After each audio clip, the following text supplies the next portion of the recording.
For those of us who are mathematically challenged, doing our taxes can be very daunting. There are instructions, there are tax tables, there are additional forms to look at.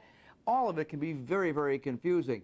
So many of us turn to tax preparers, but so do the scammers, who the IRS says are targeting them at a phenomenal rate. The scam is aimed at stealing your refund, but it goes through tax preparers who are unwitting participants because of their databases. We have a wealth of information at our fingertips and in our systems. As a tax preparer, Robert Davis takes extraordinary measures to protect his clients' data, but he still worries. What keeps me up at night is fear that my computer systems will get breached. The IRS says the newest scam has exploded in the last 2 weeks, so much so the agency has now issued multiple warnings. Here's how it works.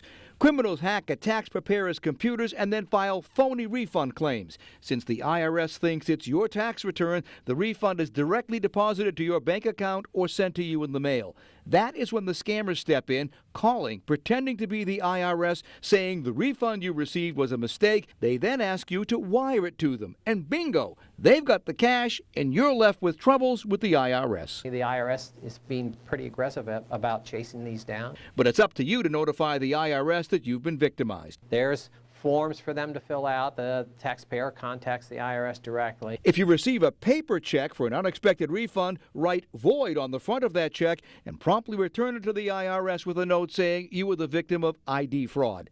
If the money was direct deposited, you need to get the bank to close that account because the crooks now have access to it. And if you've already cashed that improper refund, you then need to send the IRS a personal check and on it note that it was for an erroneous refund from the tax preparation scam. That's the deal. I'm Steve Sprazier, CBS, North Carolina.